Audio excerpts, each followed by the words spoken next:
로마서 12장 2절 한 구절 말씀만 보도록 하겠습니다. 로마서 12장 우리 2절 한 구절 말씀만 보도록 하겠습니다. 네, 우리 찾으신 줄 알고 저와 함께 한 목소리로 합독하도록 하겠습니다. 시작. 너희는 이 세대를 본받지 말고 오직 마음을 새롭게 함으로 변화를 받아 하나님의 선하시고 기뻐하시고 온전하신 뜻이 무엇인지 분별하도록 하라. 아멘. 제가 한번 기도하겠습니다. 하나님 아버지, 오직 주님만을 의지하며 이 말씀 시간을 갖습니다. 성령께서 역사하여 주셔서 사람의 말 되지 않게 하시고 하나님 부족한 종의 입술을 통하여 하나님의 말씀만 온전히 증거될 수 있도록 역사하여 주시옵소서. 우리의 귀를 열어주시고 마음을 열어주셔서 하나님의 말씀이 잘 심겨질 수 있도록 성령님 역사하여 주시옵소서. 예수님의 이름으로 간절히 기도합니다. 아멘. 하나님의 뜻을 분별하는 성도라는 제목으로 하나님 말씀 전하기 원합니다. 여러 성도님들께서 기도해 주신 덕분에 한국에 잘 다녀왔고요. 역시 한국은 참 바쁩니다. 가면은 하여튼 뭐 차들도 바쁘고 사람들도 바쁘고 뭐든지 빠르고 그렇습니다. 신앙인들이라면 누구나 하나님의 뜻을 알고자 합니다. 하나님의 뜻대로 살기를 원합니다. 하나님의 뜻이 무엇인지 분별하기를 원합니다. 뭐 우리 비즈니스 문제, 또 상급 학교 진학의 문제, 또 뭐 결혼의 문제, 이사의 문제, 모든 것들이 선택의 문제죠. 심지어 교회를 선택하는 것도 하나님의 뜻대로 선택해야 되겠죠. 하나님의 뜻이 뭔가, 나를 향한 주님의 뜻이 뭘까, 무엇을 선택하기 원하나, 항상 우리의 기도 제목 가운데 있는데요. 그런데 하나님의 뜻을 이루는 일은요, 사실은 A냐 B냐 둘 중에 하나를 선택하는 이 선택의 문제보다 더 큰 의미가 있다고 생각합니다. 그러니까 단순히 햄버거 가게를 오픈할 것이냐 피자 가게를 오픈할 것이냐 A냐 B냐 둘 중에 하나를 선택해야 한다, 이 선택의 문제가 아니라 중요한 의미가 그 안에 있다는 거죠. 하나님의 뜻을 이루는 일은 사실은 마음의 동기의 문제입니다. 하나님의 뜻대로 순종해서 진행한 일인데 그 일이 잘 되지 않을 수도 있습니다. 그 일이 망칠 수도 있습니다. 하나님의 뜻인데, 하나님의 뜻이 아닌데 그 일이 잘 될 수도 있어요. 그 누가 그것을 판단할 수 있습니까? 결과를 보고 하나님의 뜻이냐 아니냐를 본다는 것은 굉장히 큰 무리가 있습니다. 신앙의 오류에 빠질 확률이 높습니다. 결과만으로 하나님의 뜻인지 아닌지를 분별하려 한다면 결과주의자가 될 확률이 높죠. 열매가 좋으면 무조건 좋고 열매가 나쁘면 무조건 안 좋고, 하나님의 뜻이란 결과만을 놓고 판단하는 것이 아니라 마음의 동기가 중요한 것입니다. 어떠한 동기로, 어떠한 마음의 중심으로 그런 일을 행했느냐, 그것이 중요한 것이죠. 결과만으로 평가한다면 사역 한번 제대로 하지 못하고 허무하게 감옥에서 목 잘려 죽은 세례 요한, 얼마나 허무한 인생을 살았습니까? 그는 실패한 인생입니까? 성공한 인생입니까? 그 결과만을 보고 판단할 수 없는 것이죠. 그러나 우리가 아는 것은 분명히 그는 하나님의 사람이었고 하나님의 종이었고 하나님께서 쓰신 하나님의 선지자였습니다. 동기가 바르면 하나님의 뜻을 이룬 것입니다. 그러나 동기가 바르지 못하면 하나님의 뜻과는 정반대로 가고 있는 것입니다. 그러니까 햄버거 가게냐 피자 가게냐 A 대학이냐 B 대학이냐 이 문제가 중요한 게 아니고 마음의 중심, 마음의 동기가 무엇이냐, 이것이 더욱 중요한 것입니다. 왜냐하면 하나님께서 우리 일을 보시는 것은 우리의 마음의 중심이기 때문에 그렇습니다. 어떤 우리의 겉으로 보이는 행위가 중요한 것이 아니고 우리의 마음의 중심을 하나님께서 보신다는 것이죠. 남유다가 망하고 이제 70년 동안 바벨론의 포로 생활을 하지 않습니까? 바사 제국의 고레스가 새롭게 이제 바벨론을 정복하고 일대 왕으로 등극하게 됩니다. 고레스는 바사국을 세운 초대 왕이었는데요. 그가 초대 왕으로 이제 등극하자마자 하나님의 말씀이 그에게 임하게 됩니다. 그 말씀의 핵심은 포로로 잡혀 있는 남유다 백성들을 집으로 돌려보내라는 것입니다. 그들로 하여금 하나님의 성전을 건축하게 하라는 것이었습니다. 그러니까 두 가지죠. 포로 생활을 이제 정리하고 집으로 돌아가게 하는 것, 고향 땅으로 돌아가게 하는 것, 그리고 하나님의 성전을 건축하게 하는 것이었습니다. 그러니까 이것은 하나님의 분명한 뜻이었어요. 고레스 왕도 순종하고 또 남유다 백성들도 크게 기뻐함으로 그 말씀에 순종하게 됩니다. 그러니까 모두가 하나님의 말씀에 순종하여 하나님의 성전을 건축하게 된 것이죠. 그러나 하나님의 뜻대로 모든 일들이 일사천리로 진행됐나요? 그렇지 않죠. 하나님의 뜻을 가로막는 일들이 있었다는 것입니다. 그러니까 성전 건축을 방해하기 위해서 여러 사람들이 시비를 걸기 시작합니다. 뇌물을 주기 시작합니다. 그로 인해 자그마치 16년 동안이나 하나님의 성전 건축이 중단되게 됩니다. 그래서 에스라 4장 4절 5절 말씀 보시면 한번 보실까요? 이로부터 그 땅 백성이 유다 한번 넘겨주시면 좋겠습니다. 백성의 손을 약하게 하여 그 건축을 방해하되 바사왕 고레스 시대부터 바사왕 다리오가 즉위할 때까지 관리들에게 뇌물을 주어 그 계획을 막았으며 라고 했습니다. 그러니까 그 땅 백성들이 이미 그 남유다 백성들이 포로 생활 70년 하는 동안에 그 땅이 비어 있잖아요. 여러 그냥 민족들이 와서 살기 시작한 거예요. 다시 유다 민족이 들어오니까 이제 방해하기 시작하는 거죠. 우리가 잘 살고 있는데 자기네 땅이라고 와서 들어오니 성전 건축을 방해하는 것입니다. 관리들에게 뇌물을 주면서 그 계획을 막기 시작했던 거예요.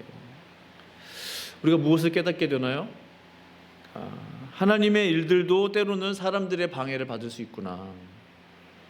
사람들의 방해를 받기 시작하면 때로는 수년에서 수십 년까지도 하나님의 역사는 지연될 수도 있구나. 우리가 잘 아는 이스라엘 백성들 출애굽한 이후에 하나님의 계획은 본래 하나님의 계획은 몇 달 안에 가나안 땅으로 들어가는 것이죠. 그러나 하나님이 이스라엘 백성들을 막으셨습니까? 그렇지 않습니다. 이스라엘 백성들이 스스로 하나님의 말씀을 거역하고 불순종함으로 무려 광야에서 40년 동안이나 방황하게 되잖아요. 그러니까 이해할 수 없는 부분이지만 때로는 하나님의 뜻을 사람들이 가로막는다는 것입니다. 하나님의 뜻을 사람들이 방해하는 것입니다. 하나님의 집을 세우는 일에도 사람들의 방해가 있었다면 내 개인의 일에도 얼마든지 문제와 방해는 존재할 수 있다는 것입니다. 하나님의 일도 방해를 받는데 사람의 일, 개인의 일은 얼마나 큰 방해를 받겠습니까? 나의 삶 속에서도, 또 사업 속에서, 또 학업에서도, 또 가정생활 속에서, 때로는 사역의 현장 속에서도 방해와 문제들은 얼마든지 발생할 수 있습니다. 그때 우리는 무엇을 해야 합니까? 방해받을 때 어떻게 해야 합니까? 주의 뜻을 이루는 중인데 자꾸 방해가 생겨요. 어떻게 해야 합니까? 하나님의 뜻을 더 물어야 합니다. 이것이 정말 하나님의 뜻입니까? 내가 잘 가고 있습니까? 이 길이 바른 길입니까? 응답을 받고 가도 사람들의 방해가 있었다는 거예요. 확실한 하나님의 말씀이 임했음에도 불구하고 그 땅의 백성들이 성전 건축을 방해했다는 거예요. 그 방해가 무려 16년 동안 됐다는 거예요. 그때 어떻게 더 하나님의 뜻을 구해야 하는 것입니다. 정말 이 길이 맞습니까? 정말 잘 선택하는 것입니까? 제가 잘 가고 있습니까? 정말 하나님의 뜻이 맞다면 하나님이 꼭 입을 다무시겠어요? 그렇죠. 한 번 더 말씀하신다는 것이죠. 한 번 더 깨달음을 주신다는 것이죠. 맞다. 내가 주신 말씀이 맞다. 내가 가는 길이 맞다 이거죠. 더 확실한 하나님의 말씀을 붙들고 갈 수 있게 되는 것입니다. 더 확실한 믿음을 가지고 갈 수 있게 되는 것입니다. 아무리 사람이 방해한다 할지라도, 아무리 사람들이 수근수근 된다 할지라도 말씀을 붙잡고 가게 될 수 있는 것입니다. 하나님의 뜻은 그와 같은 것이죠. 우리는 우리 삶 가운데 방해가 생길 때 어떠한 질문을 해야 합니까? 이 일의 시작이 누구로부터였나? 정말로 이 일이 나로부터였나? 내 욕심이었나? 내 생각 때문이었나? 계속 질문하게 되는 것입니다. 정말로 하나님으로부터 시작된 일이라면 하나님은 반드시 그 일을 이루고 마실 것입니다. 왜 이 질문이 중요할까요? 사람으로부터 시작된 일은 반드시 무너지게 되어 있습니다. 사람으로부터 시작된 일은 오래 가지 않습니다. 멈춥니다.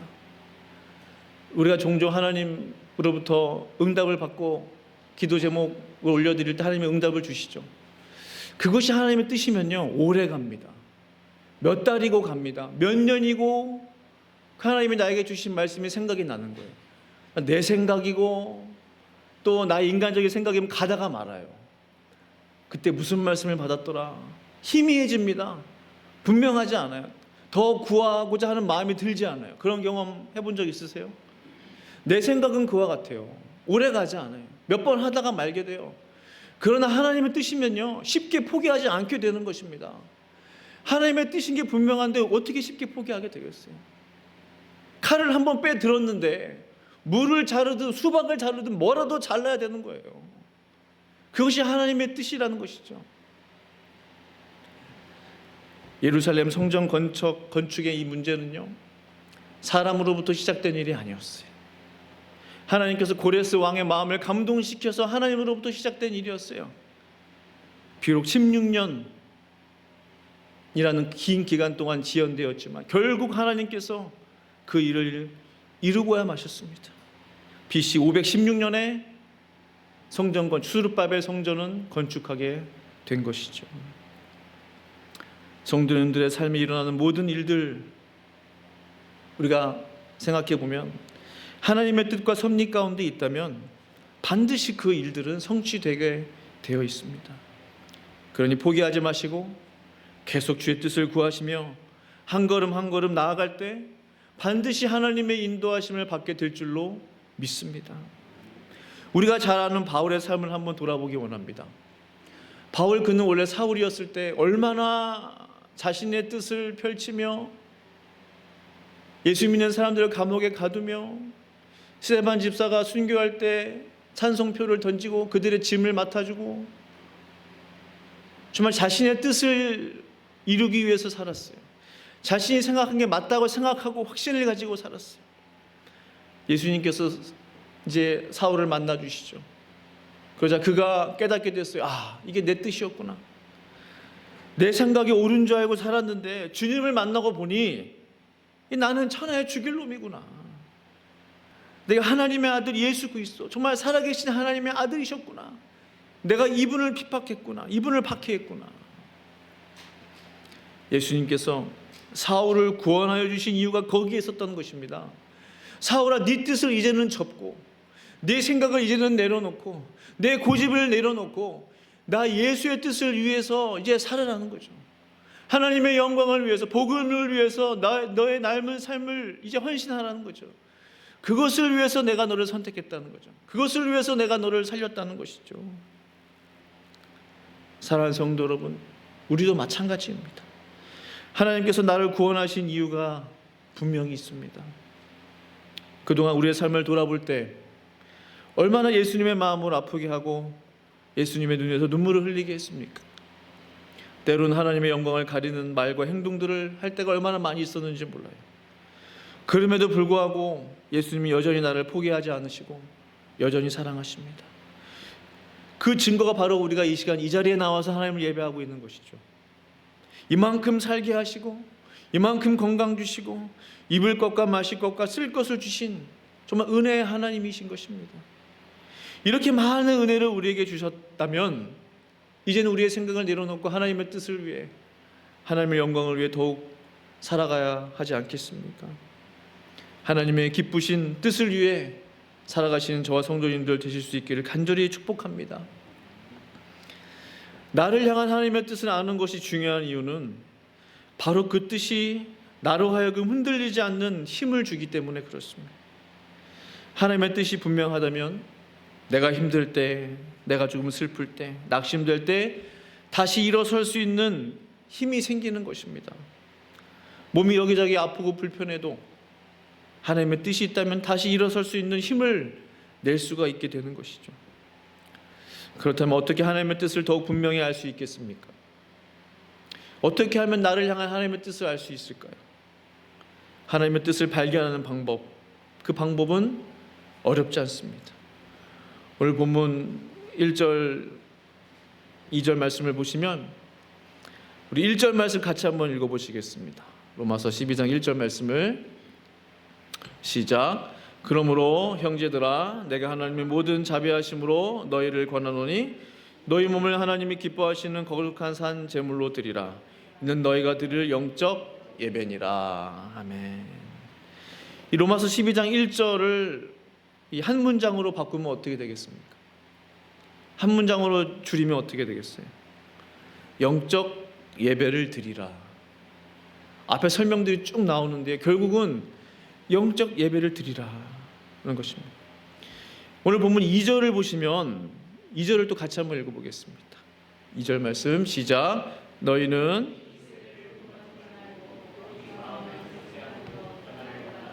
하나님의 선하시고 기뻐하시고 온전하신 뜻이 무엇인지 분별하도록 하라. 아멘. 그래서 1절, 2절 말씀을 같이 이렇게 엮어보면요, 2절 말씀의 핵심은 하나님의 뜻이 무엇인지 분별하도록 하라. 이것을 같이 묶으면 영적 예배를 통하여 하나님의 뜻이 무엇인지 분별하라 이것입니다. 그 영적 예배를 통해서 하나님의 뜻을 분별해라. 영적 예배자가 되어서 하나님의 뜻을 분별하라, 깨달아라.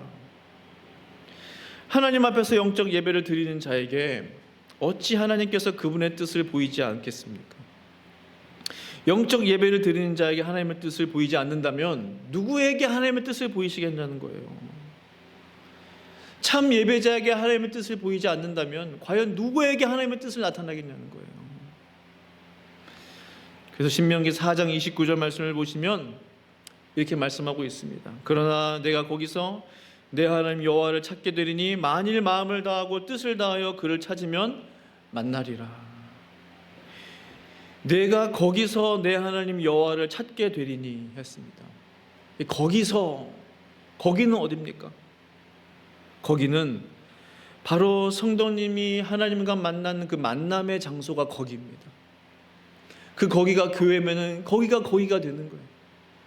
하나님을 만나는 그 장소가 집이면 그 집이 그 장소 거기가 되는 거예요. 차 아니면 그 차가 하나님을 만나는 그 장소 거기가 되는 것입니다. 하나님을 만나는 그 장소, 그 자리가 바로 예배의 자리라는 거죠. 예배를 위한 예배는 없습니다. 주일날 예배 빠지면은 목사님한테 전화 오니까 예배 드리러 이런 차원의 것이 아니죠. 예배의 자리는 하나님을 만나는 자리가 되어야 합니다. 반드시 예배의 자리를 통해서 하나님을 만나야만 하는 것입니다. 목사가 설교를 어떻게 하든 그건 상관없어요.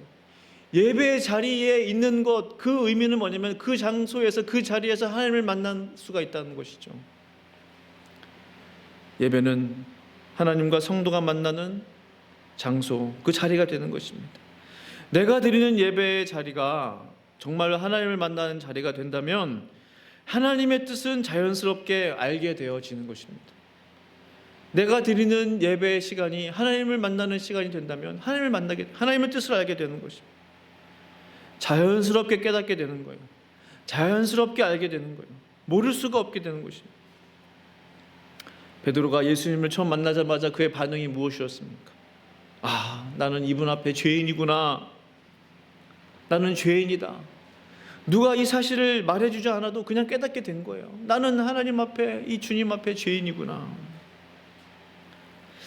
대학 시절 제가 서울에 있는 지금 본교회로 이름이 바뀌었는데 그 청년부 때 얼마나 열심히 믿음 생활을 했는지 모릅니다. 집 수원에서 서울까지 도남동까지 한 2시간 반 잡고 가야 되는데 왕복이면 5시간이잖아요. 요즘 누가 뭐 그렇게 신앙생활 하겠습니까? 청년 때 정말 열심히 많았던 것 같아요. 그렇게 하나님을 예배하고 찬양하는 시간이 좋았습니다. 정말 그때 많은 은사들 그때 많이 받은 것 같아요. 하나님 앞에 신기한 체험들도 많이 하고 신비한 하나님의 은혜들도 많이 경험하게 되고 그때 깨닫게 됐어요. 아, 하나님이 나를 부르시는구나. 누가 저보고 하나님 너를 부른다, 하나님께서 이너 너를 부른다 그런 말씀 하신 적이 없어요. 그냥 알게 돼요. 아, 하나님은 나를 선택하셨구나.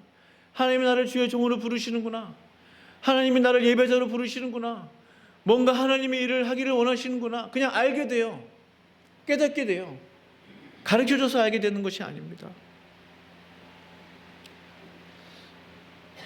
하나님을 예배하게 되면, 하나님을 찬양하게 되면 자연스럽게 하나님의 뜻을 알게 되는 것입니다. 사랑하는 성도 여러분, 바로 지금 이 시간이, 이 예배 시간이 나를 향한 하나님 아버지의 뜻을 알 수 있는 귀한 만남의 시간이 될 수 있기를 바랍니다. 예배를 인도하는 저와 상관없이 이 자리에 있는 것 이 자체가 하나님을 만나는 시간이 될 수 있다는 것이죠. 모든 예배 순서마다 시간마다 마음과 정성을 다해 보세요. 예배 딱 해서 오시지 마시고 예배를 준비하는 마음으로 오셔서 기도로 준비하시고 마음을 준비하셔서 한번 예배 드려보세요. 순서마다 마음을 다해서 찬양 부르시고 말씀을 읽으시고 말씀을 들어보시고 기도해 보세요. 그 순간마다 하나님께서 우리에게 말씀하실 것입니다. 신명기 말씀처럼 내가 거기서 너의 하나님 여호와를 만나게 되리니 만일 마음을 다하고 뜻을 다하여 하나님을 찾으면 만나리라 라고 하셨습니다. 거기서 만나리라. 바로 나를 예배하는 그 예배의 자리에서 나를 만나 주시겠다라고 말씀해 주시는 것입니다. 그 만남을 통하여 나를 향한 하나님의 뜻을 알게 되는 것이죠. 그 깊은 하나님과의 교제의 시간을 통해서 나를 향하는 주님의 뜻을 알게 되는 것입니다. 그 뜻을 발견하게 될 때 하나님을 위해, 하나님의 영광을 위해 우리는 쓰임받게 되는 것입니다. 그와 같은 은혜가 저와 성도님들의 삶 가운데 있기를 간절히 축복합니다. 함께 기도하시겠습니다. 오늘 말씀 생각하시면서 하나님의 뜻을 알기 원합니다. 주의 뜻대로 순종하기 원합니다. 함께 합심으로 기도하기 원합니다. 기도하시겠습니다. 걸어가신 아버지 하나님 감사하며 찬양합니다. 주님, 새 힘을 주시고 용기를 주시옵소서. 낙심하지 않게 하시고 뒤로 물러서지 않게 하시고 사람들의 말에 좌지우지되지 않게 하시고 하나님의 뜻을 향해 달려가게 하여 주시옵소서. 주의 말씀이 있어야 힘을 낼 수 있습니다. 주의 분명한 뜻이 있어야 달려갈 수 있습니다. 포기하지 않게 하시고 뒤로 물러서지 않게 하여 주소서. 새 힘을 주소서. 용기를 주소서. 포기하지 않게 하소서. 힘을 내게 하소서. 주 성령의 능력을 힘입게 하여 주시옵소서. 그렇게 이러실 주님을 찬양합니다. 감사합니다. 예수님의 이름으로 간절히 기도합니다. 아멘. 찬송가 425장 부르시면서 헌금봉헌 하도록 하겠습니다.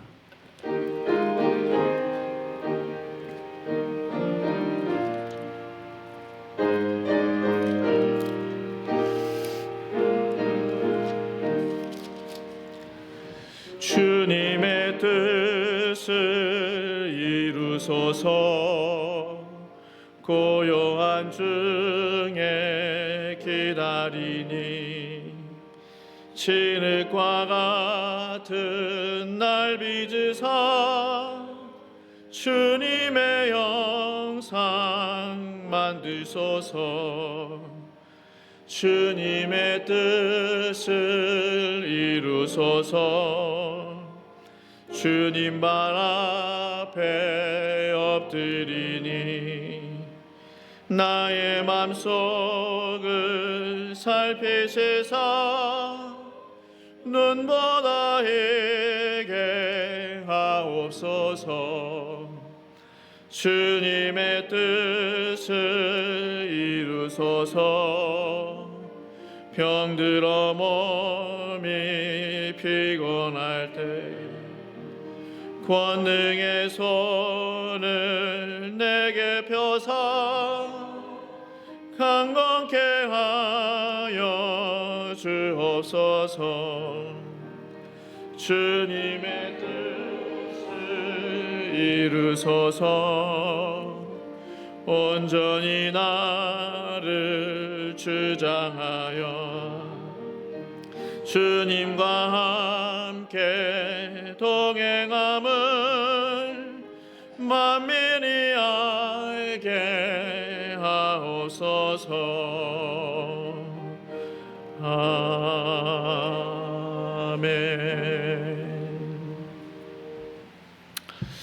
하나님 아버지 감사합니다. 한 주간 우리에게 힘 주시고 건강 주셔서 또 주의 제에 나와 예배하게 하시니 감사합니다. 예배 드릴 때 빈손으로 나오지 않고 여러 가지 제목으로 예물 드리며 나아가오니 예물을 받아 주시옵소서. 예물 통하여 하나님 영광 받아 주시